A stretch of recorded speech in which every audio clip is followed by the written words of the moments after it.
Hi, good afternoon, everyone. I'm Andrea Tantillo with H-GAC, and I'm going to go over some general housekeeping items before we get started today. First, this meeting is being recorded. Microphones will be muted throughout the presentations, and if you're on your phone and unmuted, please unmute your phone. We will have brief question and answers after each of our presenters. Please use the raise your hand function or type your questions in the question box in the control panel. Now, with that out of the way, I'll turn control over to the committee chair, Yancey Scott, to start the meeting. Hello, everyone. Good afternoon. Thanks for joining us today. We are preparing to have our second, I guess, virtual committee meeting. We'll start with public comment. If there was someone that wanted to make a public comment on any of the agenda items, you would need to raise your hand or put something in the chat box so that Andrea can see you and open up your mic. I guess we'll give that a couple minutes, maybe not even a few seconds.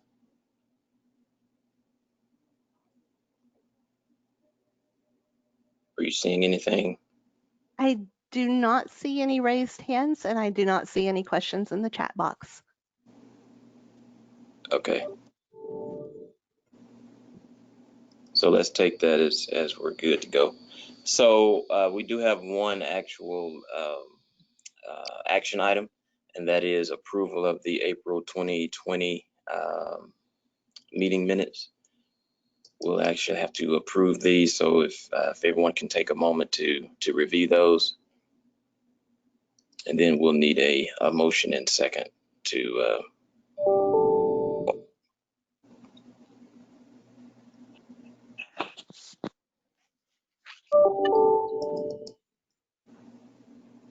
and I forgot to mention something. Let me do this real quick. I'm so sorry. What we're doing is taking, we didn't do introduction. So basically what we're trying to do is utilize who Andrea is seeing, Andrea and Cheryl are seeing as attendees, and use that as our roll call, and to ensure that we have quorum.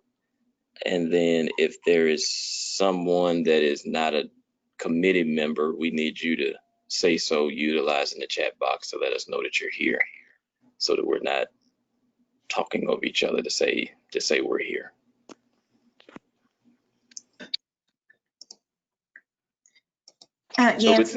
Yes, ma'am. Margo, and I am still just doing the final looking at who's here to see if we have a quorum. Okay. And while you're doing that, I'll mention the way we'll be doing the voting, when we get to the actual vote, is that we'll, instead of asking everybody to chime in with an aye vote audibly, we'll just ask if there's anybody opposed and go from there. And Yancey, this is Cheryl Margo again, and we do have a quorum that I double checked, and Andrea and I will coordinate later, but we do have a quorum, so we would be able to entertain the motion.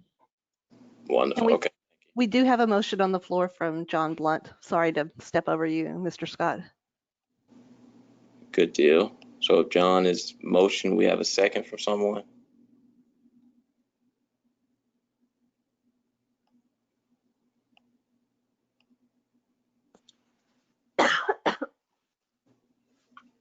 Anybody?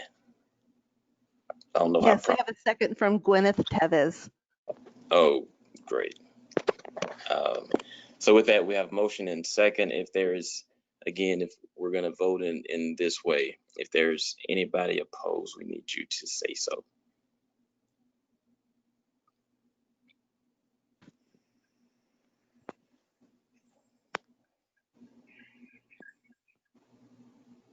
I guess we haven't heard any, nobody's chatted with opposition, so we'll take that as an approved motion to approve the minutes. All righty, good deal. So with that, thank you, everybody. Hopefully that makes sense and it's good to go. So we'll move into our presentation. That was our only action item. We have 3 presentations today, and hopefully these go off without too much excitement. First, we have Ms. Brooke Bequades. I think I said that right, so she might have to give me a pat on the back. She's with the Texas General Land Office, and she's going to be giving us an update on the CDBG mitigation program. Hey guys, can you hear me? Yes, ma'am, I can. Awesome. Thank you, Yancy. I do owe you a pat on the back because you did get my last name correct. So congratulations and job well done on that. As Yancy mentioned, my name is Brooke Bequades. I am one of 9 community outreach coordinators with the Texas General Land Office.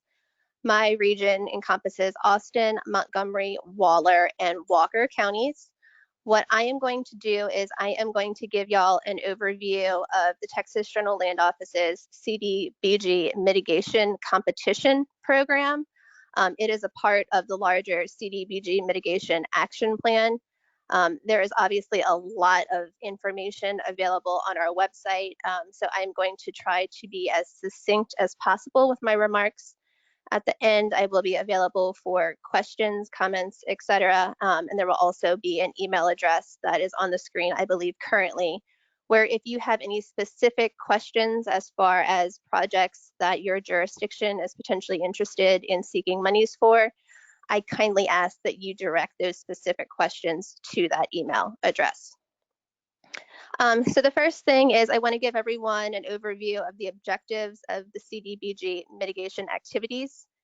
Mitigation activities are ones that increase resilience to disasters and reduce or eliminate the long-term risk of loss of life, injury, damage to, and loss of property, and suffering and hardship by lessening the impact of future disasters. A CDBG mitigation application should consider integrated approaches to housing, fair housing obligations, infrastructure, economic revitalization, and overall community resiliency. Consideration of a long-term planning process is required under this program.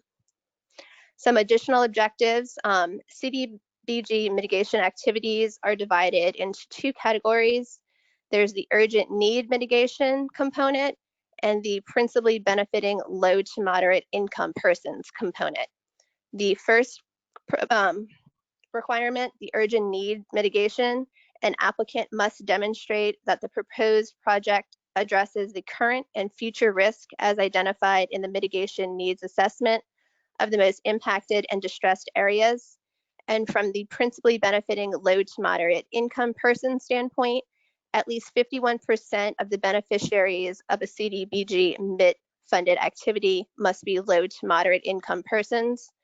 And the 51% threshold is a figure that is based upon the entire area served by your project. Application overview. The applications themselves, as far as for the 3 competitions, they are due October 28th, 2020 by 5 p.m. The applications are classified according to disaster declaration as well as an eligible entities classification. So that'll depend if a jurisdiction has been classified as HUD most impacted and distressed or state most impacted and distressed. So as I mentioned, there are 3 competitions. There's the 2015 floods state mitigation competition. There's 2 application subsects for that. There's the HUD mid and the state mid applications. Similarly, for 2016 floods, there are 2 subsects, HUD mid and state mid.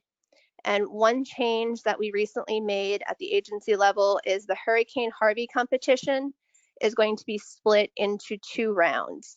The first round, the deadline is going to be that October 28th, 2020 by 5 p.m. deadline.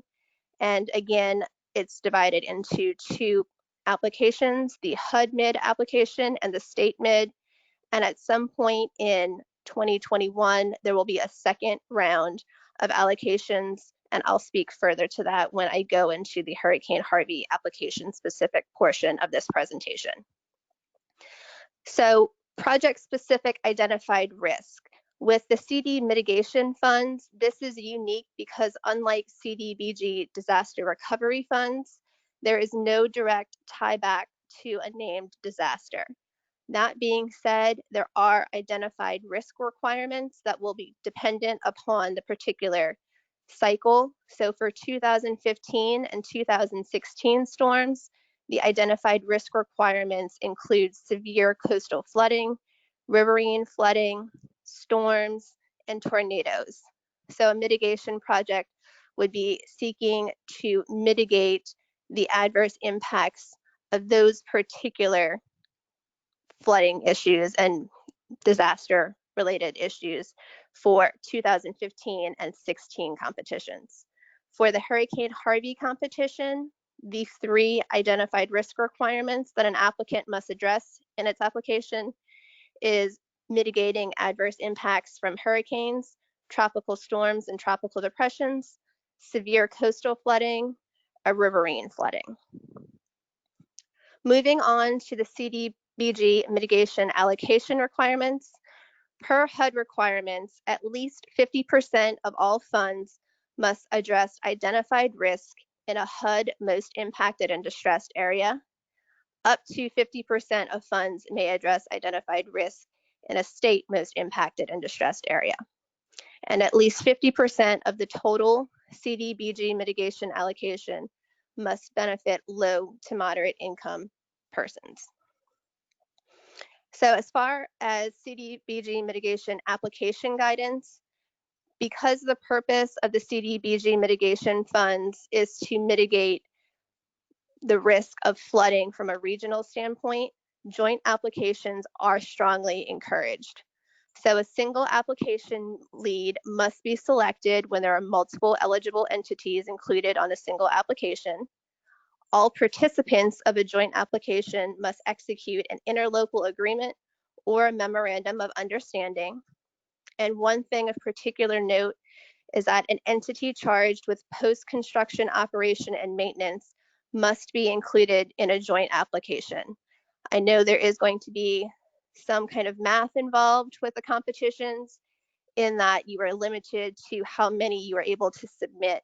But I did want to note that if an entity is going to be responsible for any post-construction maintenance and operation, there is no way to basically sidestep being an applicant on a joint application. And then as far as the scoring criteria, the magic number is 65 points. So applications which do not score a minimum of 65 points will only be considered after all applications scoring at or above 65 points have been funded. No applications will be awarded a second project until all successful applicants scoring 65 or higher have been awarded funding for at least one submitted application. So for project-specific criteria, an applicant eligible for multiple MIT competitions may only submit a project to one competition. There is a caveat to that. An applicant may resubmit a proposed project for the Hurricane Harvey Round 2 competition if it is not selected during the Hurricane Harvey Round 1 competition. And if a project is a phase of a larger project, it must be a viable standalone project.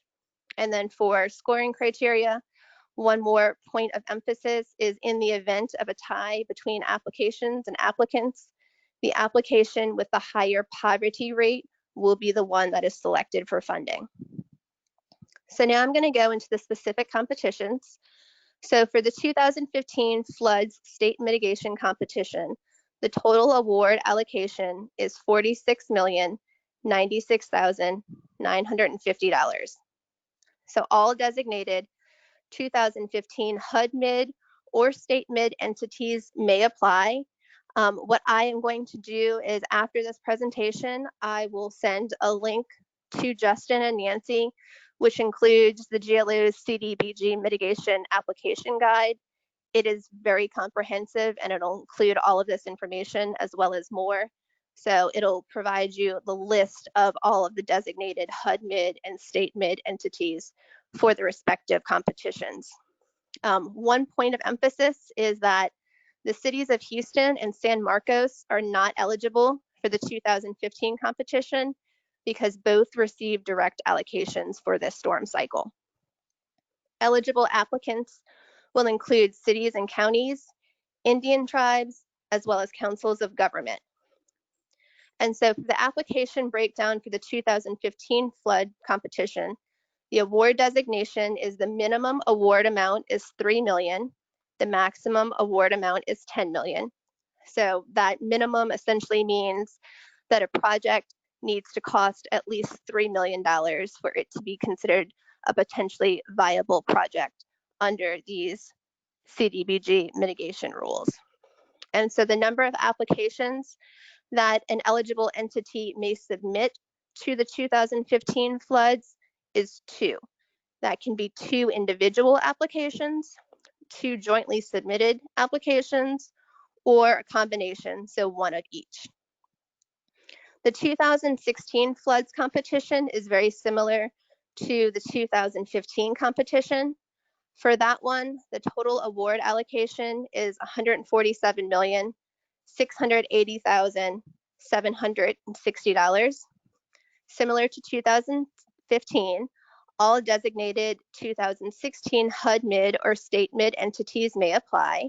There were no direct allocations for 2016, so there are no caveats to this particular competition. Like 2015, eligible applicants will include cities and counties, Indian tribes, and councils of government. The award designation is also the same. So the minimum award amount is $3 million with the maximum of $10 million. And the number of applications per eligible entity is 2. 2 individuals, 2 joint submissions, or 1 of each. So for Hurricane Harvey, this one is the most different of the 3 competitions. The total award allocation is $2,144,776,720. All designated Hurricane Harvey HUD mid or state mid entities may apply. The eligible applicants are a little different from 2015 and 2016. There are more eligible entities under the Hurricane Harvey mitigation competition. So they will include the same 3 cities and counties, Indian tribes, councils of government. The add-ons are going to be state agencies are available for funding, as well as designated special purpose districts. I will say for the special purpose districts, it's not going to be all special purpose districts, but the list of eligible ones will be included in the CDBG mitigation competition application guide. So for the award designation, the minimum award amount is $3 million. However, the maximum award amount is $100 million. So projects which reach that $100 million threshold are considered what we called covered projects. And for those projects, the state action plan must be amended to reflect the proposed and awarded covered projects. So those projects will take a little longer for approval and for award, just because it encompasses some additional steps as far as needing to contact HUD to submit amendments and actually make changes to the submitted and approved action plan. So the number of applications per eligible entity for the Hurricane Harvey state mitigation competition is 6. You can submit up to 3 applications individually as an eligible entity, or up to 3 joint applications as an eligible entity.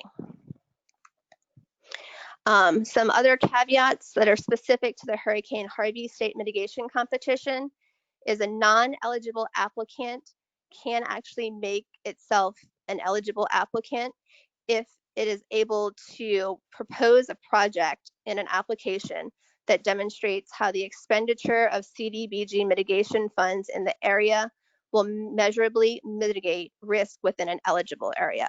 So the best example is if you are an upstream municipality or jurisdiction, which otherwise would not qualify for mitigation funds, but there is a project upstream that would have a benefit to a downstream community that is an eligible entity, you can essentially execute an MOU with that entity and become an eligible applicant. And like I just said, that individual, that applicant, is required to enter into an interlocal agreement or memorandum of understanding with the applicable Hurricane Harvey HUD-MID or state MID identified government entity representing the benefiting area. And so I want to speak specifically to the designation between the Hurricane Harvey round 1 versus round 2 competitions. So the total allocation for the 2 rounds is going to be exactly half of what the total allocation is for the hurricane competition as a whole. So each round will get $1,072,388,360 to distribute.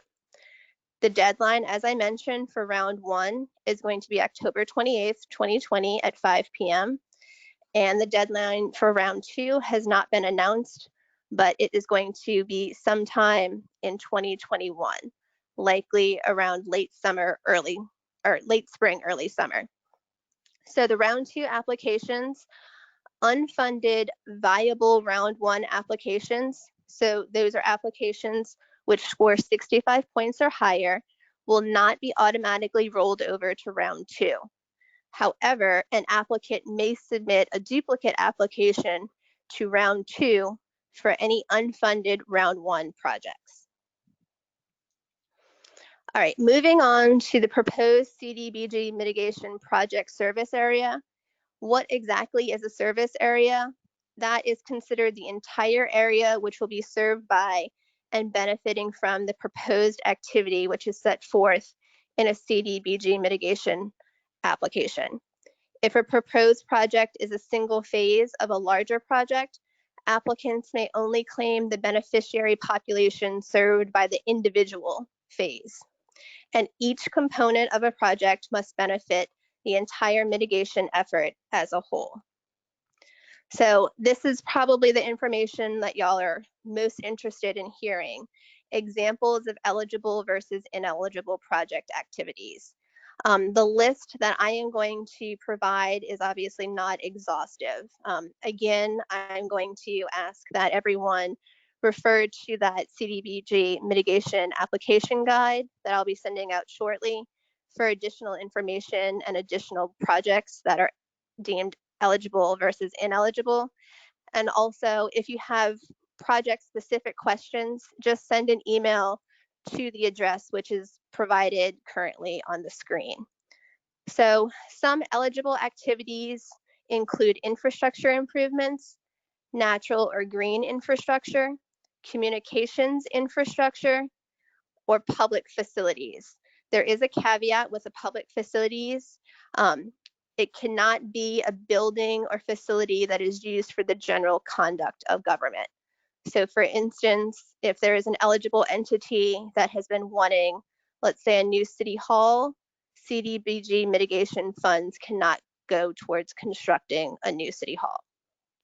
Ineligible activities include enlarging a dam or levee beyond its original footprint, assisting a privately owned utility for any purpose, or activities carried out in the immediate response to a disaster or other emergency to limit the loss of life and damage to assets by state and local governmental agencies and authorities.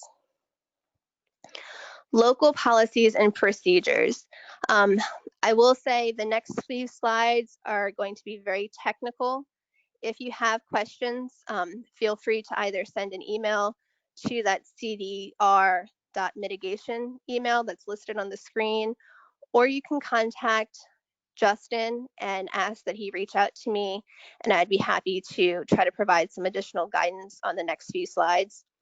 Local policies and procedures. From a federal requirement standpoint, full compliance with federal requirements from the beginning of the application process is essential. One thing that I do want to emphasize from a procurement standpoint is these are federal dollars, and so procurements must follow 2 CFR 200 pursuant to HUD rules. Eligible entities must follow that particular guidance. And this applies to procurements associated with activities including grant administration, environmental, engineering services, as well as construction services. There is a specific procurement page on the GLO's website.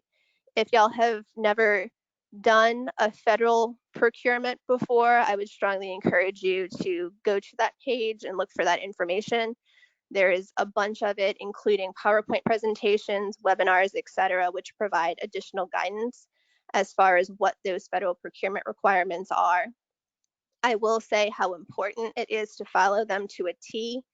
If for some reason a procurement is not done properly according to the federal dollars, even if an entity is awarded monies, it is possible that they would need to essentially repay them if down the road it is found that the procurement process did not follow the 2 CFR 200 guidelines. So when you are ready as an eligible entity to submit an application, that will need to be done through the GLO's Tiger system. When you are creating a Tiger account, if you have not done so already, it is imperative that only individuals officially affiliated with an eligible entity can create that profile. So a Tiger system access form must be submitted 10 business days in advance of creating or completing an application. And it's important to note, even if you properly procure a grant administrator, only the applicant, so the eligible entity, including a council of government, city, county, etc., can submit that Tiger access form. The actual grant administrator cannot do that. A representative directly from the eligible entity has to do so. And for any questions that an applicant has concerning Tiger, the email address for troubleshooting is tigrhelp@recovery.texas, and Texas is spelled out, .gov. And excuse me, and one thing I do want to finish on is I know this is not related to the competitions per se, but I did want to include some information concerning the Regional Mitigation Program. So that is essentially referred to as COGMOD. So that is going to be the allocation that H-GAC receives directly from the GLO to administer. The total allocation for that is $500 million. H-GAC's specific allocation is $209,410,000. And the General Land Office is hoping to publish mitigation-specific COGMOD guidance later this year, hopefully in the fall. And other than that, I am done with my presentation. I am happy to field questions and comments. And again, if there are specific comments or questions that you have concerning projects that you are potentially seeking to apply for, I will ask you to kindly email the cdr.mitigation@recovery.texas spelled out .gov email address. All right, Yancy, I'll turn it over to you. All right, thank you so much, Brooke. Yep. Is there anyone on the call that has questions of Brooke that they don't need to send to the email address? Questions, clarifications?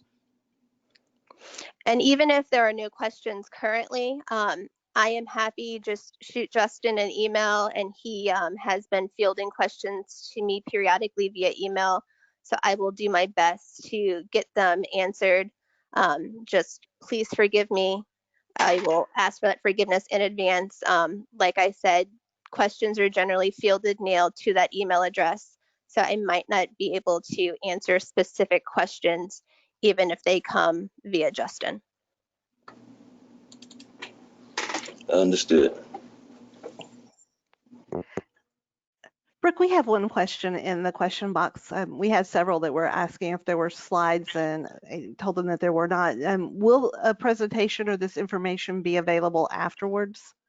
Yes, so I will apologize. I thought I had given myself enough time to get my PowerPoint presentation approved, but I had a temporary lapse where I forgot I worked for the government and bureaucracy existed. So yes, at some point, hopefully in the near future, these slides that I am working off of will be available. Like I said, the CDBG mitigation application guide is extremely comprehensive. All of the information that I went over today, plus some, is included in that guide. So I will be sure to get that to you ASAP. And if there are specific questions, I would strongly encourage, for purposes of going through that guide, Control F is going to be a person's best friend, because it is, I believe, 86 pages long.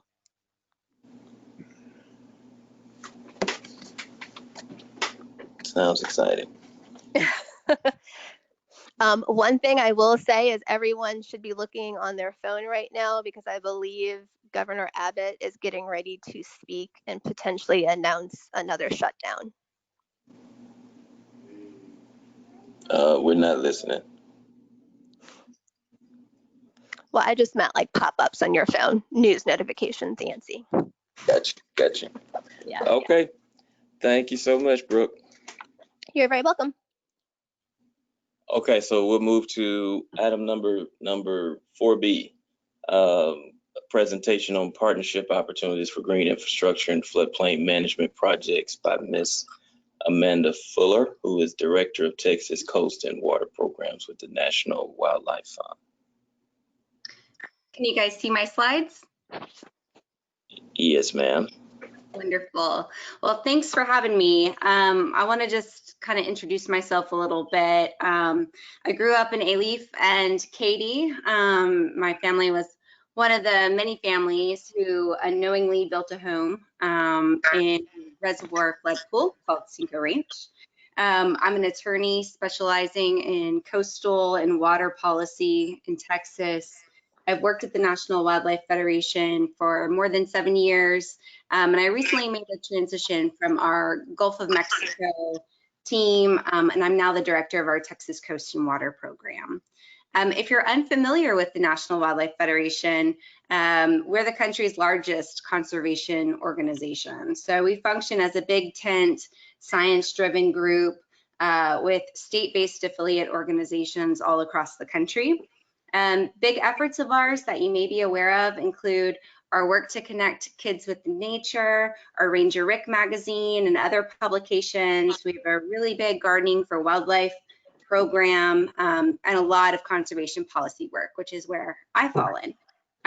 In my role, I direct the Texas Living Waters Project, which is a nearly 2 decades old collaborative partnership led by the National Wildlife Federation. Our partner local to you all is the Galveston Bay Foundation. Texas Living Waters works to ensure that our freshwater resources are properly stewarded for future generations, as well as for wildlife.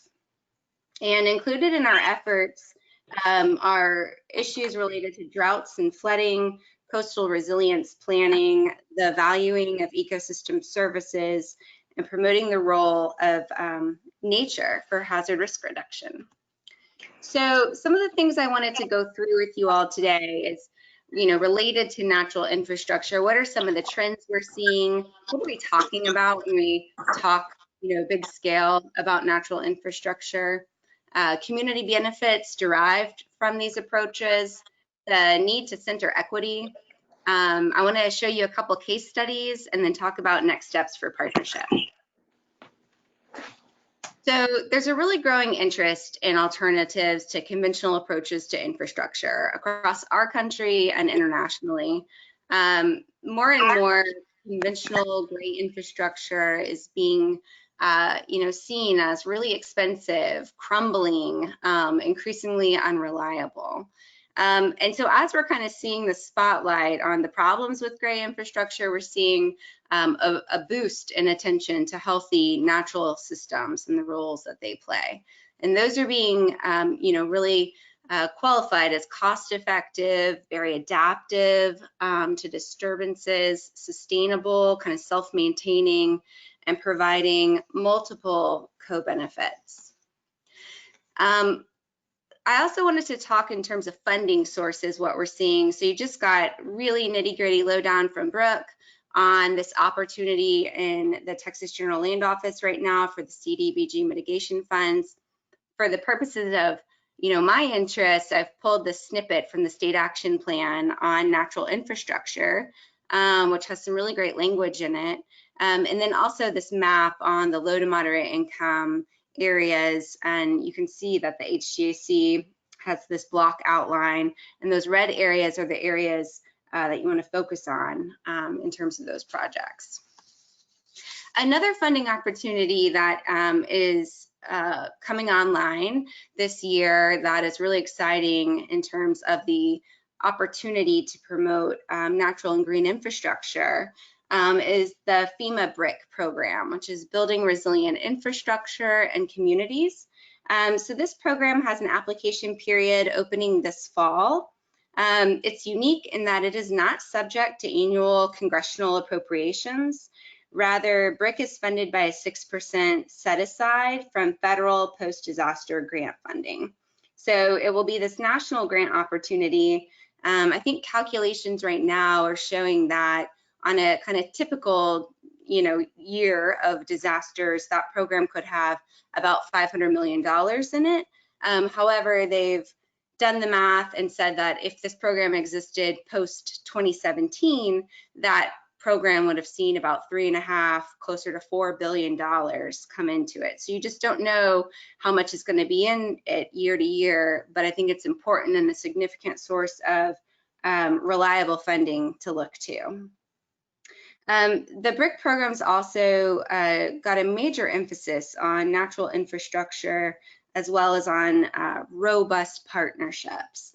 And so I pulled a couple snippets from a webinar that they did a couple weeks ago where they were emphasizing this is an opportunity for large-scale infrastructure, and the examples they gave were both nature-based protection.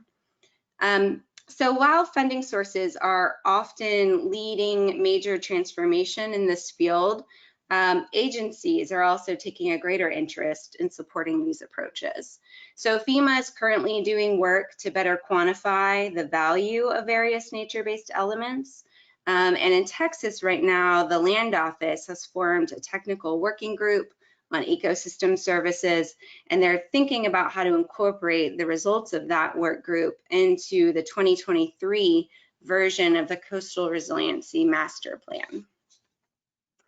So I want to back up and talk about, what do we mean when we're talking about natural infrastructure? So we're referring to natural systems like wetlands, forests, coral reefs that provide essential services and benefits to society, such as flood protection and erosion control, water purification. There's also a myriad of co-benefits associated with these approaches, like recreational opportunities for people.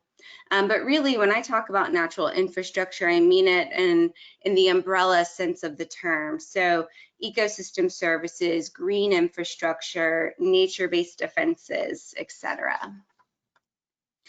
And the performance of natural infrastructure is this field that is emerging really quickly because of the emphasis on needing to quantify benefits from these projects so that they can be competitive in major funding opportunities. And this is due to issues with cost-benefit ratios and analyses. Last month, National Wildlife Federation released a new report called the Protective Value of Nature.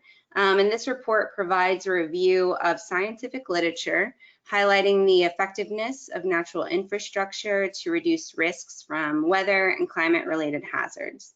And then the report covers the role that natural infrastructure can play in mitigating each of these hazards. So it's a summary of what we know really beyond the anecdotal in a rapidly growing field.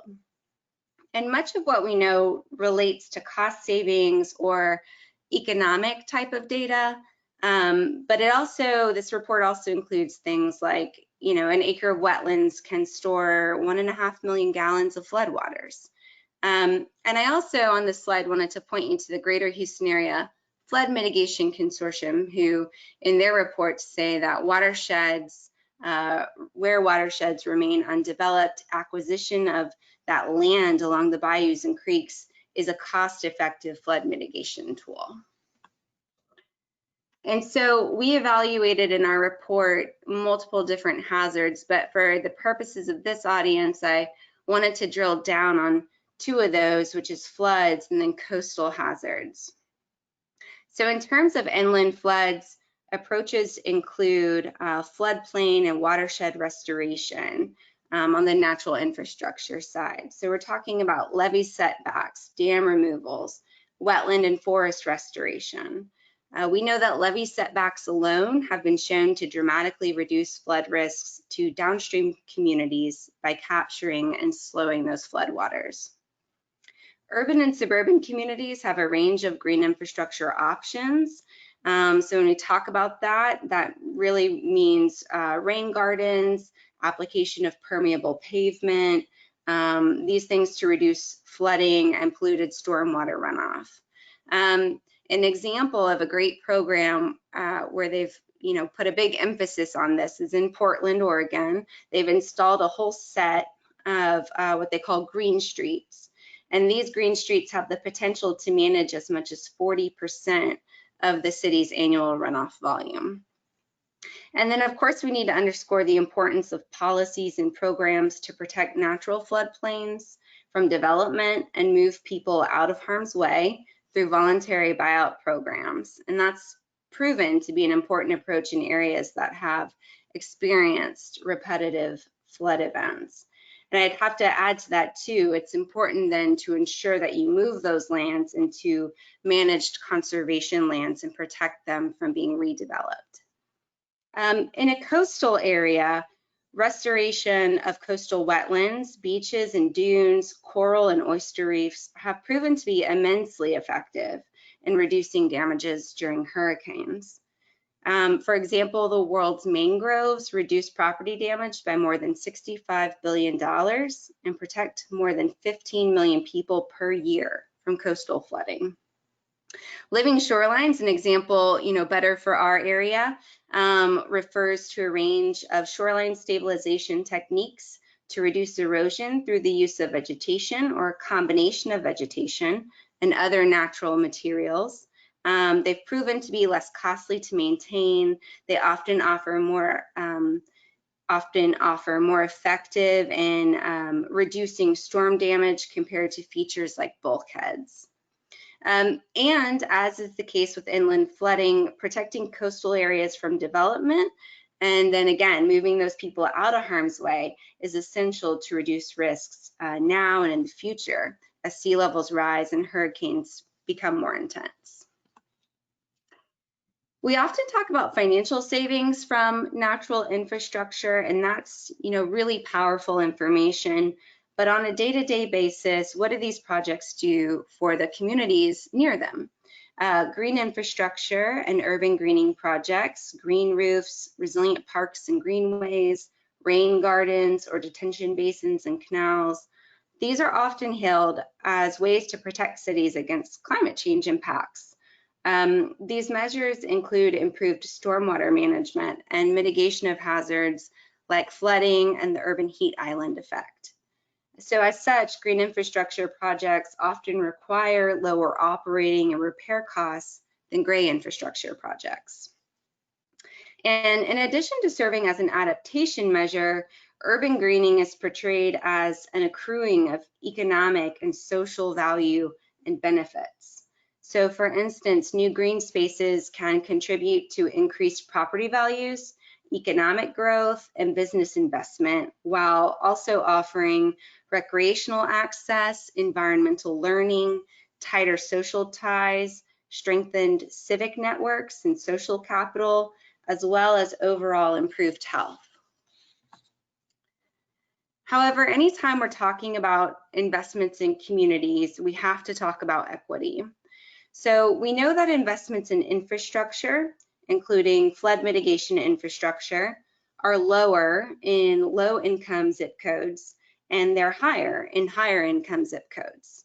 And this data has come out for Harvey impacted areas as well. And we know that historically underserved communities have a harder time, quote, bouncing back from a disaster, or they sometimes never do. And we know that's true in Harvey impacted areas. We know that natural disasters widen the income gap between rich and poor, and we found that to also be true in Harvey impacted areas. However, we know that we've got these novel sources of funding that either emphasize or mandate in some cases this threshold of investments in low and moderate income communities. So there's really no question that successful project applicants, whether it's for CDBG mitigation or the FEMA Brick program or whatever it is down the road, should really center equity and think about incorporating different communities into their project footprints. In Harris County in particular, with the passage of the Harris Thrives resolution and then the subsequent flood bond, there's really a demonstrated political will, as well as an engaged public who are expecting this kind of prioritization when we put together project applications. So in other words, we've really never been better positioned to transform our H-GAC communities and really put them on a more resilient path for the future. I also want to call your attention to this nexus between green and natural infrastructure and some of the downsides to it when we think about equity. So while natural infrastructure arguably provides these benefits to communities every day, they're more sustainable, they have this ability to stack benefits and grow benefits over time, and that's in ways that traditional infrastructure really can't do. These approaches are not immune from unintended adverse impacts like gentrification.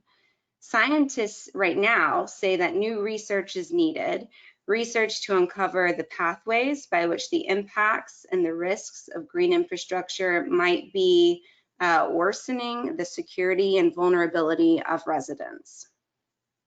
But there's a way to solve for this. So scientists call for specific community-based participatory research. So that is a process by which researchers partner with respondents, community members, to uncover local spatial knowledge and perceptions through which residents can share and map their own notions of risks, adaptation capacity and resources, and overall ecological street knowledge. So the bottom line is that it's really important to have communities with you at the decision-making table from start to finish when it comes to thinking about projects in their area, and then be open-minded to thinking about and seeking various financial mechanisms that could help avoid or mitigate these unintended consequences of our projects.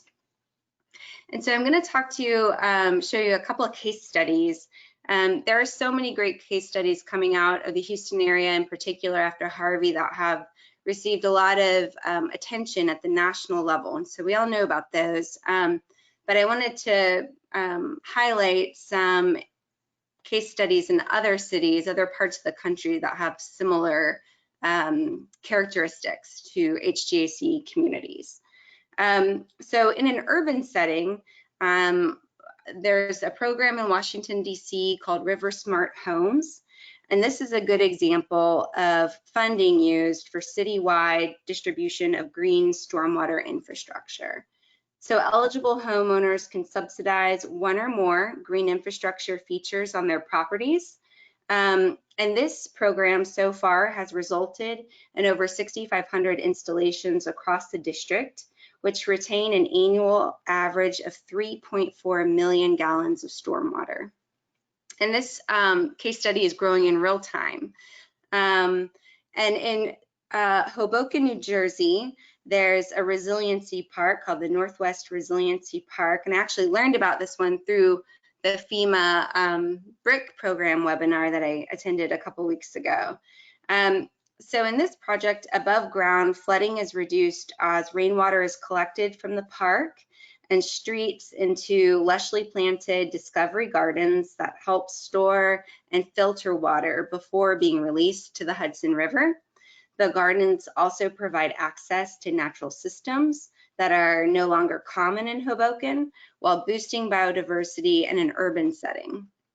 And then deep below ground, up to 1 million gallons of runoff is collected from sewer districts and piped to a large tank infiltration system where it's then stored and released once the outfall system has capacity. And so it thereby reduces flooding and combined sewer overflows to the Hudson River. And in a more rural or in a coastal setting, beach and dune restoration along the McFadden National Wildlife Refuge here in Texas, so far there's been a pilot project that has restored 3 miles of dune ridge and nourished the beach in an area that is highly vulnerable to erosion and saltwater intrusion. So following restoration, the site was almost immediately impacted by Tropical Storm Cindy and then by Harvey. The project very successfully protected inland areas from seawater inundation during the storms by reducing the number of times that those dunes were overtopped. Aerial footage after Harvey showed that the restored 3 miles was intact while the adjacent unrestored beach was impacted. And then the next case study in this setting that I wanted to show you is from Florida. And it's a living shoreline project in Cedar Key, although Texas has a lot of great living shoreline case studies as well. But this one, this area in front of Joe Raines Beach has experienced severe erosion with significant loss of beach area and vegetation, and that has undermined the existing seawall there. So sand used from dredging a nearby canal that needed reopening was used to restore the beach elevation and then provide this platform for planting salt marsh.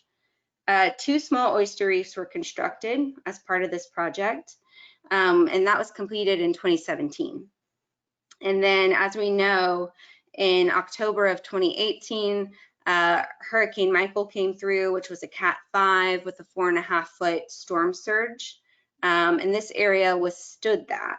So the high and low marsh plants have filled in here, and there are clamshell bags that are currently recruiting oysters with a nearly 100% coverage rate.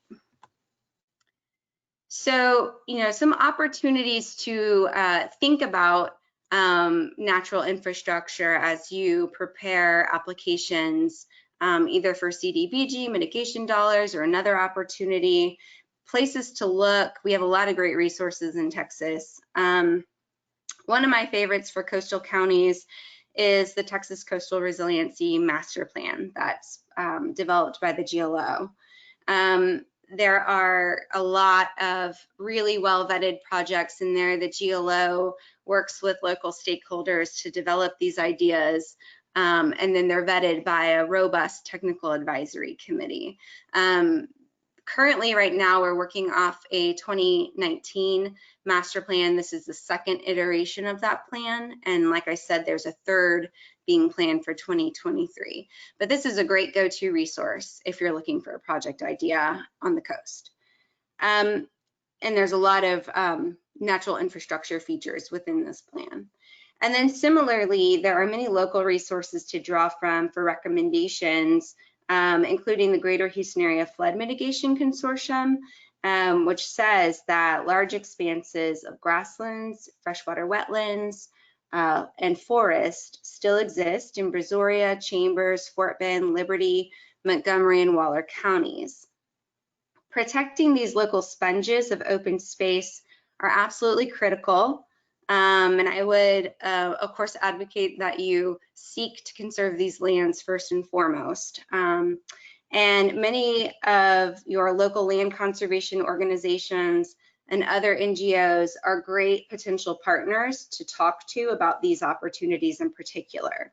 Many of our NGO entities oftentimes are not eligible to apply directly for funds.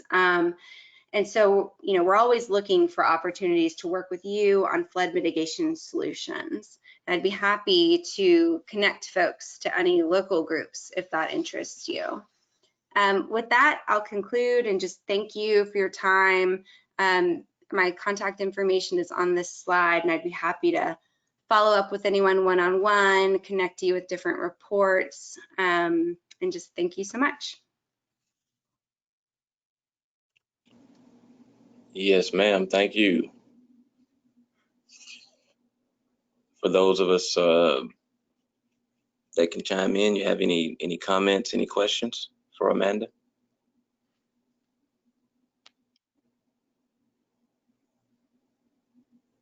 You can raise your hand or type a question in the question box in the control panel.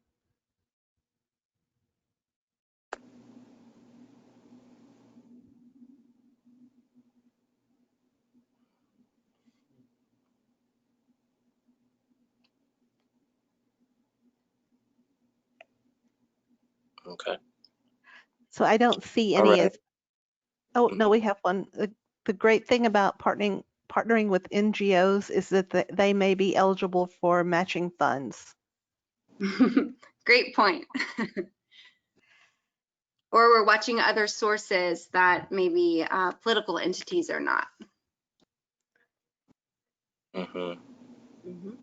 And we do have a question is, will Amanda's presentation be available after? Yes, we can post them online. Is that okay, Amanda? Yes, absolutely. I think I emailed them to you last night. Yes, I do have it. I just wanted to make sure before I said, yes, I'll post it. And then you're like, no, you can't. Absolutely. Thank you. So we have another question is, how have engineers responded to the value of natural infrastructure? Do they believe in these numbers? Yeah, you know, I actually had a conversation with an engineer at Anchor QEA this morning who is looking for opportunities to engage in living shorelines more in Texas. So I think engineers are really coming around and in many cases are some of our best leaders on these issues. I think they see the value in the projects. They oftentimes are implementers of projects and therefore get to go back and kind of monitor some of their work, see how it's going so that they can communicate the success of their work. So they get to see, you know, kind of up front and center how well these projects perform.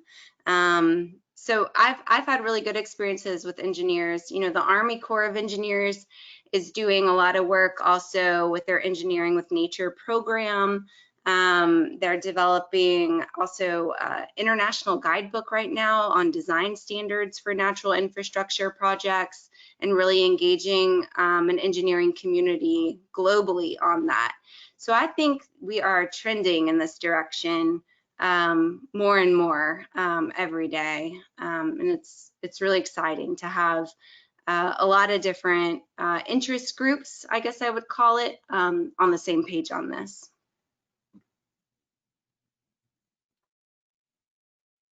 I agree. Thanks, Yancy. Did that answer your question, Ms. Piacentini? Right, thank you. And she said yes. Great. Wonderful. All righty. Thanks so much, Amanda. Thank you. So okay, 1 second. Let me get my agenda back on my other screen here. Item 4C, we have a presentation on the De-Snagging project for Bastrop, Bayou, and Osyter Creek. Mr. Clay Forrester, who is Assistant County Engineer, Brazoria County Engineering Department. Good afternoon, Clay. Good afternoon, Nancy. Thank you all for having me and allowing me to present on this project that we're in the process of completing this week, as a matter of fact. So I'll go ahead and get started. Before I really talk about our project, I'd like to talk about how water and drainage really works in Brazoria County. The main river we have going through the county is the Brazos River that discharges into the Gulf. We also have the San Bernard, but that's really secondary compared to the impact that the Brazos has on the county. The red line that you can see on your screen is the Brazos River. The green line is Osyter Creek, some of which we de-snagged as part of this project. And the purple line is Bastrop, Bayou. And what happens when the Brazos River floods and overtops its banks, when it hits a certain headwater elevation, it actually starts transferring water into the Osyter Creek watershed. more than the Oyster Creek watershed is able to withstand by itself. And then that subsequently transfers to other basins, including Bastrop Bayou. So just so you have a little understanding of the dynamics behind how Brazoria County floods. So in June 2016, we had major flooding. The Brazos River overtopped its banks on June 4th and started pumping massive amounts of water into Oyster Creek and eventually Bastrop Bayou and some other watersheds in the county. So as a result of the flooding, in fact, our emergency operations folks have said that they believe up to 2/3 of Brazoria County residents were impacted by flooding in that event, one way or the other. So as a result, we were granted a community development block grant, disaster relief grant in the order of $15 million and change dollars for the 2016 event. And you know, the wheels turn slow with a lot of these things, despite everyone's best intentions. Those dollars were actually finally determined and authorized in 2019. So Brazoria County elected to allocate a portion of those funds towards the de-snagging of Oyster Creek and Bastrop Bayou. And you can see on your screen in green are the limits of Upper Oyster Creek, which is 27 miles, Lower Oyster Creek, 17 miles in blue, and then Bastrop Bayou in 5 miles in purple. These were divided this way in order to meet the low to moderate income requirements and how we had to package these projects. So some key elements of the snagging concept. The first is that all the work is performed from barges that are specially designed and equipped for waterborne debris removal operations. You don't have heavy equipment trolling up and down the banks of the water, the creek or the bayou. It's all working from barges, and then you have designated points where you recover that debris and take them to stockpile areas, and which are typically public right-of-way access points. You know, there are a lot of other considerations going when you start to try to use private landowners' access points. You have to have easements. If you have GLO funding like we did or administered by the GLO, then you have to actually acquire those easements. There are other environmental considerations that go into that. So your best bet in this type of deal is to stick with public right-of-way access. The upside of that is that this project had minimal environmental review. It was actually, the environmental document was a categorical exclusion. It actually got a little bit interesting because a lot of the environmental document is looking for floodplain impact, or is your project in the floodplain, which like this project is all about the floodplain. It's actually in the waterway, but we were able to overcome a few hurdles there and make it clear that this wasn't adding fill in the floodplain or anything like that. It was actually improving the natural conveyance of the stream. Also, because these operations are performed from barges, the Corps of Engineers designates it as non-jurisdictional. So we didn't have to go through any type of permitting process with the Corps of Engineers. They also recognize the benefit of these types of projects. And we don't dredge as a part of this project. Everything is just flood debris and vegetation. We're not reestablishing any channel work. We're not, you know, we're just pulling out trees, junk, any white goods that might be encountered as a part of that.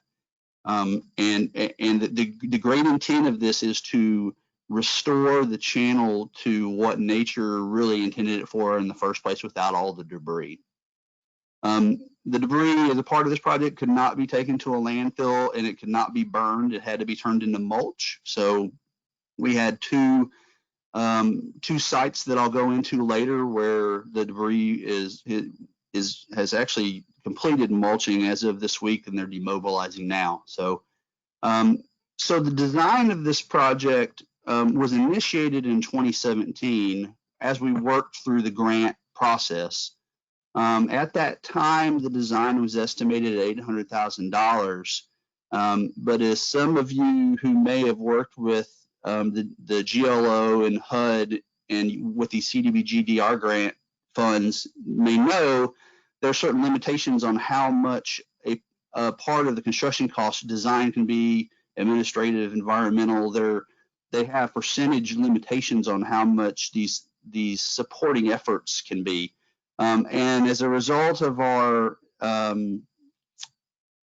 construction contract coming in quite a bit under our anticipated budget, the consultant's fee was actually reduced to just under $500,000. We subsequently had a change order during construction that I'll also explain later in the presentation to add another $100,000. But if you decide to pursue this type of project and this type of grant or any type of related grant, make sure your consultant community is aware. Don't be counting on the $800,000. You know, it's kind of like no good deed goes unpunished. We came in under budget, but they took a little bit of a hickey for that. So with that said, our construction was awarded in March of this year, just under $3.5 million, and that's change order that I'll talk about later added a little under $900,000 to it in June. But the project's actually completing as we speak this month. So a little of the scope of the project, we had some details in the plans that showed a pretty picture so everybody could understand. The work zone was really ordinary high water mark to ordinary high water mark. Anything overhanging more than 45 degrees, really anything that could obstruct, if it could obstruct the boat, it could obstruct the flow of water, and that was kind of a guide that we used. One problem that we ran into with our specifications, should any of y'all decide to pursue this type of a project, is that you can see our written scope there on the left of the detail. And this was a go-by from another project that had been done before somewhere. The problem is it talks about pruning large tree limbs, but what are large tree limbs? Is that a 16-inch diameter limb? Is that a 4-inch diameter limb? It also talked about thickets growing along the channel, but then it talks about noxious species, and it implies that those thickets have to be associated with trees that have fallen. So we went through an iteration very early in the project to actually define what is the work we're trying to do here. How has the contractor based his bid? And we basically determined that anything that's 8 inches or larger within 8 feet of the water surface will get pruned. Obviously, anything that is flood-related debris, trees falling in, will get cut at the vertical projection of the water line. And then if there's a trunk on the bank, if the grappler on the barge can drag it, great. But if it doesn't budge, it stays right where it is, because the key was not to be going on and doing a bunch of work on land. It was to be doing all the work from the water. The change order that we talked about, and you'll see pictures of this later, actually addressed cleaning out just regular brush and vegetation growing over the water. That wasn't very, there wasn't a whole lot of it on Bastrop, Bayou, or Lower Oyster Creek, but Up Oyster Creek was just covered up in all types of brush and other vegetation growing over the water. So, and you'll see some pictures of that in a little bit. So now we'll start with just some pictures. This is a segment of Lower Oyster Creek. You can see there that there's some trees, but there's one in the water. Throughout the project, there were fallen trees falling in the water. Below the water, you couldn't see until you hit them with the boat. I would say that the channel throughout the limits of the segments of this project were cluttered with vegetative debris, trees falling. So here's an example, another example of a tree that some of it's in the water, some of it's just growing and overhanging. This would probably be stuff down towards the water line would get cleared, cut and cleared. Everything hanging over would get pruned back. Here's an example of a tree on Lower Oyster Creek that just was growing over the water, so it would get pruned, but the tree itself is healthy and would remain. And here's an example of a tree that helped us further define our scope. So by all accounts, you could argue this tree is an obstruction, but if you look at it, it has a healthy canopy. You can actually see a ladder on the tree trunk itself. So trees like this, we didn't remove. Not only because they were healthy living trees, but also, especially in these areas where there were a lot of residents, you take a tree like this, it's like you're digging up their yard. And there was a public relations component to this project as we went along. But even in the background, you can see trees blocking across the entire channel. So this, I don't have, unfortunately, some pictures of the best or most cluttered areas. The contractor got all kinds of pictures and ended up through the course of this project losing 2 phones that didn't get backed up. So there were some occupational hazards to the project.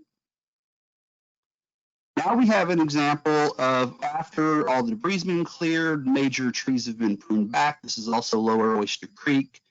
And you can see a nice clear view of the unobstructed creek. Here's another picture of the same. And you can see some minor vegetative brush and stuff overreaching the channel. In this segment, it wasn't part of the scope to remove that, but there really wasn't a whole lot of it anyway. And in some cases, we actually had one resident ask that the vegetation on the other side of the creek be removed, but you could tell the guy on the other side of the creek, that was his little screen, so he didn't have to see that neighbor that was wanting it removed. So there's a balance with the folks that live here in the work that we were doing. So now we start to get into Upper Oyster Creek, and you can see it's a little wilder and woolier, a lot of debris there in the channel, just kind of natural growth. Another picture towards the upper reaches of Upper Oyster Creek, just a big log jam that's piled everything up. And who knows how long that'd been here, but no doubt it contributed to flooding in the area.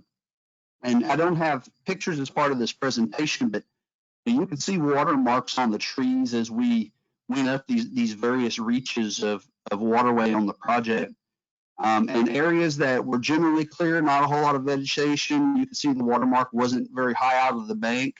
But in some of these areas like this, you see the water 8, 10, sometimes 12 feet high on the tree. So all these log jams and debris piles in the creek were making having a very serious impact on the ability of the channel to convey its natural flow. Here we have a tree that's just overhanging that'll get pruned back, also up Oyster Creek. And here's where we start to see some of that vegetation that's growing out over the water. With our change order, these types of vegetation would also be pared back to the water line. And here's another good example. You can see this one's reaching out over half the channel. So all of that would be cleared back. This is an example of what that brush looks like once it's been cleared. Based from the bars, they cut that right at the water line and remove all that stuff. And here's an example of a tree that's been pruned back. So the tree's still there, just all those limbs that are reaching over in the water have been cut back. And here's an example of a clear segment of Oyster Creek. You can see, once again, a nice straight shot down the creek. All that vegetation growing over has been pruned back to the water line. You can see where there might have been some areas here. You can actually see the limbs pruned that were reaching out into the water. So this was a clear area. Here's another clear area. So everything pretty well cleaned back to really reestablish the natural conveyance of the channel. Now we go to Buffalo Bayou. Here's a segment where you have trees in the water, debris all over the place, a lot of stuff had fallen in. I should also mention Lower Oyster Creek had a pass of this type of project had been made, I believe, 7 to 8 years ago, but Upper Oyster Creek and Bastrop Bayou have never been maintained or cleared in any way. So another example in Bastrop Bayou of trees in the water and dying, blocking, you barely get a boat under that thing, of trees falling down in the water, obviously obstructing the flow. And here we have an example where the tree has fallen and is dead in the first place, but it also had a lot of overgrowth associated with it. So all of that was cleared out. Any of the shrubs and vines and anything else with a tree that had fallen over is cleared out as part of the tree removal. And here we have just overhanging limbs. So these categories, there's what's in the water, there are the overhanging limbs, and in the case of Upper Oyster Creek, we have that vegetation just reaching out over the water that we're carrying back. So here we have a prune tree. You can see up the channel has been cleared out quite a bit. Here's another segment of channel that has been cleared out. And over on the right, you can actually see a stump that was cut off for a tree that was over the water. Now, what's interesting about this picture is the next picture I show you as we get into how the contractor really did a lot of this work. It was from barge mounted operations. It was a barge with a tower and a grapple. You can see this area. At this point, at the point in this picture, they've already made the clearing out of any overhanging limbs. Now they're focusing purely on what's down in the water. And if you look really close, this isn't a real close-up picture, but you can see in the middle of the channel, there's this just huge pile of debris that, you don't really see it looking down the creek until you either hit it with your boat or there's a flood event and water's up in your house because it's blocking the natural conveyance of the channel. Here's a closer look at one of those barges. You can see them in the grapple as a big stump. The way that they did this work, they typically went through, got all the smaller stuff, pruning, smaller stuff they could get out of the channel. And a lot of times they would leave large stumps and other things. And there was a little bit of confusion on the public's part because they were afraid they weren't going to come back to get the big stumps. But the reality was they needed larger chainsaws and heavier equipment to get a lot of that stuff. So you see in the next one, they're actually picking up a stump, but they're having to use two barges in tandem in order to get that big boy up on the barge deck. So the way they structured their work, they had a lot of method to the madness, so to speak. And then here we have a barge that is kind of the remnants. They're taking it back to a pickup point. You can see this one was making a pass just for the really big stumps, and they've cut all that stuff up and reduced it so they could get it on the barge. So some of the other equipment that they used on this project, here we have an excavator and a Maruca. Every access point had an excavator, and you can't really see it from this angle, but it actually has a grapple bucket on there. But some areas where the access point to the public road was a distance, they also introduced the Maruca just as a transfer. And then in this next picture, you see this is what one of those access points looks like when the debris stage is ready for being hauled off. See the excavator down at the bottom. See the tracks even working up and down the bank, just dropping off all the debris. And I should add, as a part of this project, as we completed various segments, we would take a boat ride, look at everything, sign off on the work. And as soon as they decommissioned these access points, they also put them back to their natural condition, revegetated them. In fact, one of the access points was a Lake Jackson Park, and you didn't even know they'd been there when they were done. It was very impressive work. So once you have these access points staged, and this is a kind of a dated picture, I didn't have one as part of this project, but to show you an example, they actually had debris hauling trucks that would take that debris and transfer it to our staging areas. We had 2 staging areas on the project. A couple of considerations. Well, Brazoria County has heavy load permitting requirements as a county. And if anybody listening here, if your agency also permits heavy loads, just be aware of that when you commission this type of project, because these trucks, when they're fully loaded, are extremely heavy. But you can see they have a grapple as well. I should point out that this particular contractor, Aftermath Disaster Recovery, was our contractor. They they do these de-snagging projects, but they also, a lot of their bread and butter is actually debris management after events. So that's why they have that type of equipment. So here is a location at the north end of our county airport. You can see it's nice and green and nothing really going on there. This was our first staging area. By the end, from April to the end of June, it looked like that. We ended up pulling out 46,000 cubic yards of vegetative debris as a part of this project. So it's a significant amount of debris in all of our creek and Bayou. Our next debris staging area was actually by our jail. We had a nice big open area. We've actually used this area for debris management operations on past disasters and subsequent disasters, actually, since this is technically a 2016 deal. This is what it looked like when it was done. So you can see there's just a huge volume of vegetative debris that's been in these channels. And the amazing thing to me, all of this is wood. There's not a whole lot of dirt caked on it. It's not being dug out of the mud. This is just wood debris sitting on the sides and the bottoms of our waterways. And now we're turning that into mulch. This is back at the airport. This is when they had just started their mulching operations. And now we have 2 big piles of mulch. Unfortunately, I couldn't get a picture of the latest before this presentation today. So now let's talk about some of the challenges we had with this project. The first, we had ineligible trees. So this tree right here has some kind of an odd growth going out towards the water. It's been pruned out towards the water, but the tree itself is actually dying. This landowner called us, and he told us, "Hey, is there any way I can take this tree? I know it's not going to fall on my house, but in a few years, if not sooner than that, it's going to rot and it's going to fall into the creek and really undo all the work y'all have done."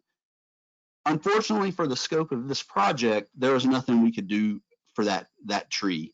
Couldn't do anything for that landowner. He was very cooperative, and unfortunately, we just couldn't help him because this project wasn't geared to go up and do a bunch of work on the high bank. Here's another example of a tree that you would think would get removed, but only those portions out over the water could get removed. The rest of that was firmly entrenched on the bank. With all of these stumps and whatnot like this, the barges would make an attempt by grapple. If they would drag off, great, they'd take them. But if they were rooted in the ground and not going anywhere, there was nothing with the scope of this project we could really do about trees like this. Next, we had a couple of natural obstacles on the project. One was the saltwater dam in the Lake Jackson area. And there in the background is actually Dow's intake. They use Osyter Creek as a channel to convey water between Harris Reservoir at the north area of our project. And this intake that gets the water, I believe they can either take it to their where they need their water, or they can put it in Brazoria Reservoir. And we'll talk a little bit about how Dow played a role in this later. But that saltwater dam in particular, you couldn't get a barge on either side of it, so it fueled how we staged our access points. The other challenge that saltwater dam had was that as a part of cutting up all this debris, getting it on the barges, inevitably you'd have some of it fall off here and there, and this was one of the 2 areas where it would really stage. So periodically the contractor would go back and pick debris off of this area that had just kind of floated in the water. Our other pinch point, and you can see it building up here, this is a dam on Upper Osyter Creek. It's actually a bridge for a prison. So this, they were really cooperative with us. They would call us every time debris started to pile up. But this is one of those areas where it was definitely a pinch point. Every time debris get loose, we knew where to find it right here. And you couldn't get a barge through there. Oddly enough, at one point, after we already cleared this area, the contractor sent a barge down because debris was piling up again. In the process of removing that debris, it turned out he wasn't the most experienced barge operator, and he nearly got sucked into the bridge because there was about a 2-foot headwater difference between behind the debris and in front of the debris, just as to illustrate how these log jams can change the water surface elevation. Another challenge we had on the project is what I like to call mystery trees. So this is a segment of Lower Osyter Creek. It had been cleared for about a week. We had a contractor demobilized from this segment. And then we get a phone call about a tree that was in the channel and hadn't been picked up. So we estimated it was 50-50 on did the tree fall in or did it get a little help. But at this stage in the project, we had demobilized from this area and it wasn't feasible for us to just keep going back to pick up one tree at a time. I will mention there were another series of trees. Here's another one. This one's actually started to cut itself up, so that was a big plus. Because of the relationship we developed with our contractor on this project, at the termination of activities on Upper Oyster Creek and when he was just getting started on Bastrop Bayou, he actually agreed to deploy a barge to make one cleanup run of Lower Oyster Creek at no charge to the county. Just he really wanted all of us to be very pleased with the work he'd done, and it was appreciated by the folks who lived along the banks of Lower Oyster Creek, because by that point there had been a windstorm. There actually had been a series of other trees that had fallen in legitimately and without question. So that was a pretty big deal to us. And another challenge we had, this is towards the north end of the Lower Oyster Creek segment. We actually had a pipeline crossing. When this project was bid, Oyster Creek was flowing quite a bit higher than it was by the time our work started, because we went through a pretty good dry spell. And so from my end, we started to investigate, okay, what's in the pipeline? Can we be removed?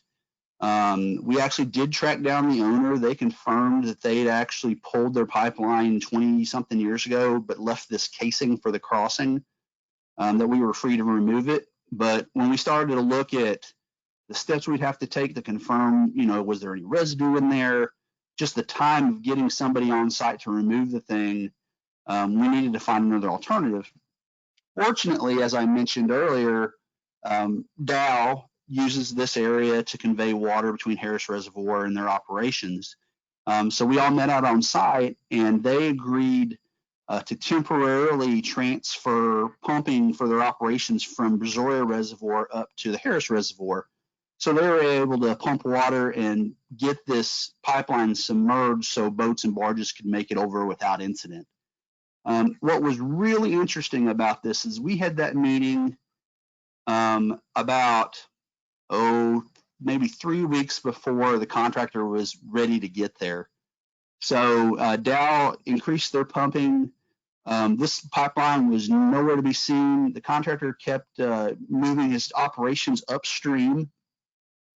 But by the time he actually got his operations in the area of the pipeline, it was exposed again. And so we talked to Dow. Dow agreed to again increase their flow rate so they get that water surface up for us. But it just illustrates what a difference cleaning this debris out can make, because Dow didn't change anything with their pumping. It hadn't rained, it hadn't gotten any drier. The only variable that changed was the amount of debris that we'd removed immediately downstream of this area that lowered the water surface elevation. So it was really quite I wish I'd been able to take pictures of it. It was quite an illuminating experience when I got a call from the contractor like, hey, the pipe's showing again. What do you mean? And Dow's like, we haven't changed anything. So, just getting all this stuff out of there really does a lot for the water surface elevation through this entire project. With that said, I would say that the public reaction to this project was overwhelmingly positive. Those folks in this area who hadn't been flooded got to watch water come right up to their houses. And so we had, even on our tours where we were coming through to inspect the work, we had residents cheering us and telling us how grateful they were that this was getting cleaned up. So I'd say, it was an overwhelmingly positive response and a great benefit to the public. So we had one other little hitch on the project. We actually found a skeleton, but we decided to leave this one. It looked like it was having a pretty good time. That concludes my presentation. My contact information is below, and I'm happy to answer any questions you may have.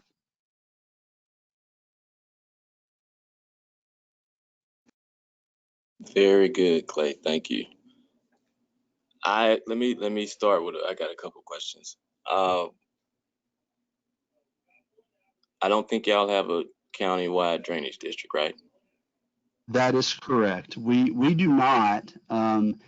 Some areas of this project were, so Brazoria County actually had the first and second drainage districts in the state of Texas.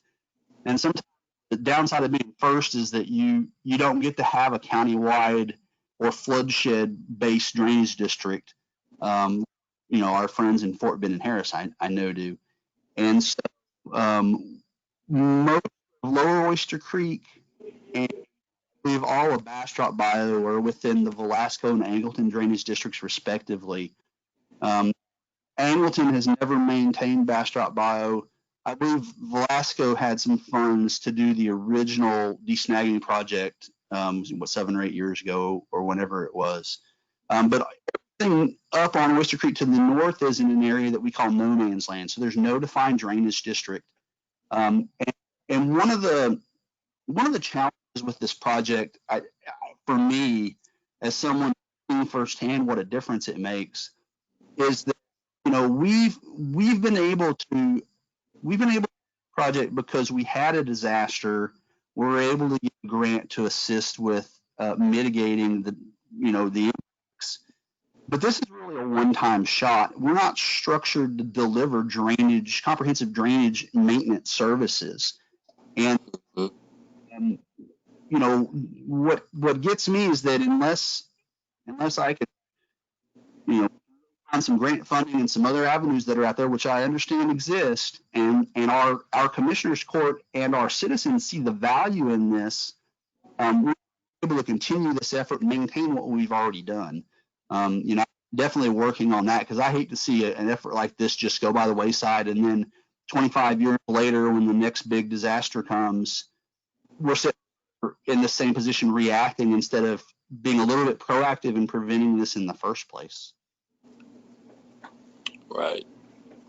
So with that, how did y'all approach right-of-way and access?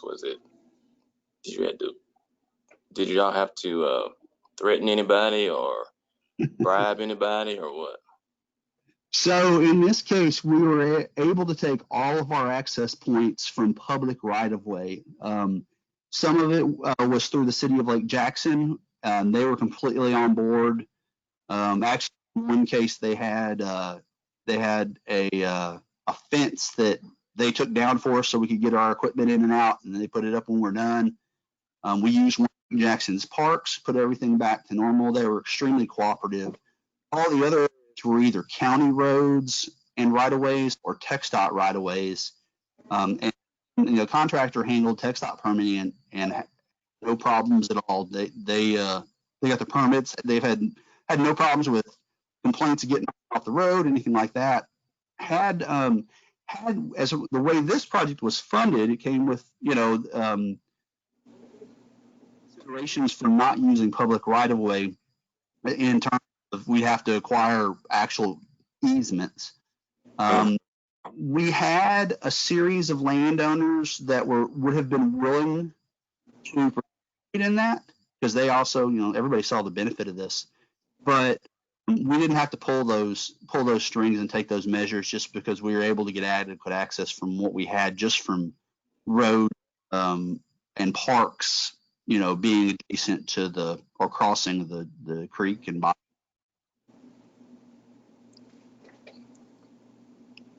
Okay. Another question. How about, did y'all run into any private dams? We did not. Only the saltwater dam. That was the only one we had. And, you know, that's a great question too, because I look at a lot of creeks and streams elsewhere in the state that you'd expect to find those on a fairly regular basis, especially through ranches. But no, there was nothing here. Oyster Creek, I guess, had a natural flow that was deep enough that because there were quite a few areas through Upper Oyster Creek that were running through working cattle ranches, and there had never been the need to dam the water because it was deep enough for cattle to get access to it if they needed it. If we had any dams, left them as is and worked our access points upstream and downstream of them, though. Right, right. Okay. That's it for me. Anybody else? You know, I don't see any hands raised or any questions in the chat box. Oh, nope, there's a hand raised. Lorenzo Wingate. Yeah. Hey, was the contract set up so that other communities, other entities could piggyback on top of that? It was not. The way that we approached this project for the limits, there wasn't a whole lot of opportunity. Had other jurisdictions wanted to engage the contractor maybe on a strictly separate waterway not associated with this, they certainly could have. But I'm not aware of nobody approached us. I'm not aware of anybody approaching independently for any other segments. Okay, thank you. I would speculate that probably the biggest reason for that is that, again, we're able to fund this with grant funds, and none of the other agencies, really including my own, Brazoria County, are prepared to fund this directly by ourselves. So.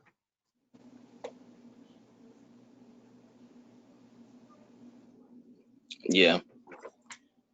Yeah, I think I follow your point. It's not normal, let's say, county road and bridge budget or capital improvement budget type stuff. Yes, sir. And what was the name of the outfit again? You said Aftermath, what? Yeah, Aftermath Disaster Recovery. Yep, and if anybody wants more information about the contractor, wants to see the plans we used, any of that, my email is right there. Don't hesitate to drop me a line. I'm happy to provide them. Gotcha. So, and since you didn't do any actual what is it called? Dredging and things of that sort, you didn't really have to. There weren't any requirements for hydraulic impact analyses and things of that sort. Correct. We did have one notable consultant come visit us about the impact we're going to have with this project, and yeah, they were really fishing for work. We told this is an established process, you know, all through the east part of Texas, areas in Florida have used this approach successfully, and it's when you something to its natural conveyance, it doesn't trigger all of those other requirements, and that's the biggest key here. Sure. Was there someone else?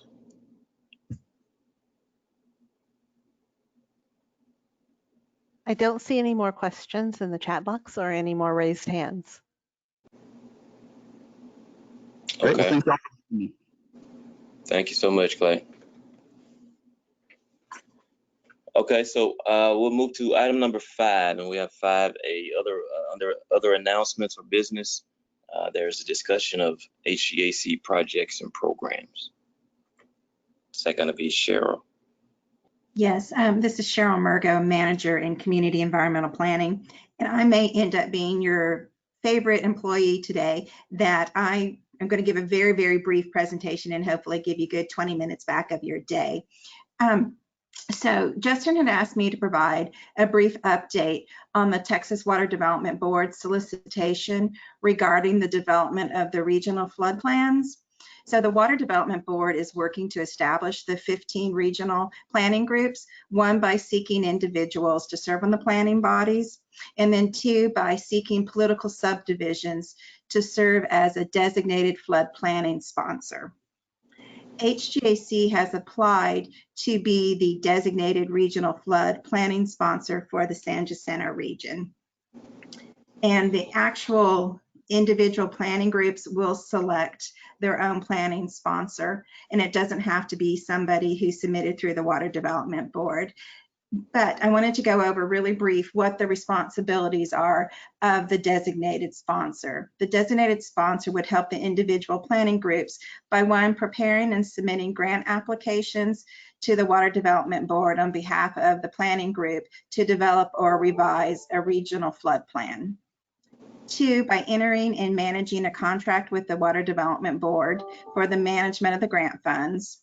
3, procuring and managing a contract or contracts with the technical consultants selected by the regional planning group to support the development of the regional flood plan. And then 4, serving as the administrative agent for the group by hosting the meetings, doing the public notice, organizing the agendas and that such. And then finally, the responsibility of the designated planning sponsor would be to deliver the first regional plan no later than January 10th, 2023. So we submitted our application. There's not a deadline yet when the groups will be done. As I mentioned, that they are soliciting folks to serve on the individual planning groups. However, they've extended the deadline to July 17th. They had a really great response, over 450 nominations. So they're still seeking to look at all of those. And then for some of the planning subregions, they didn't get nominations. For us in San Jacinto, we actually got a healthy amount of nominations to serve on the regional flood planning group.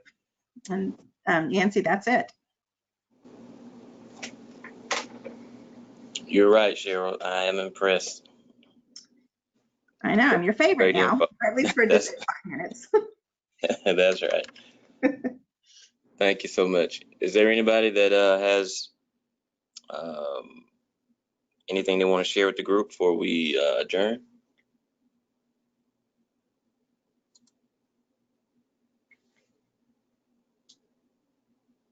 Any hands, any chats? I don't see any hands or any chats. Okay.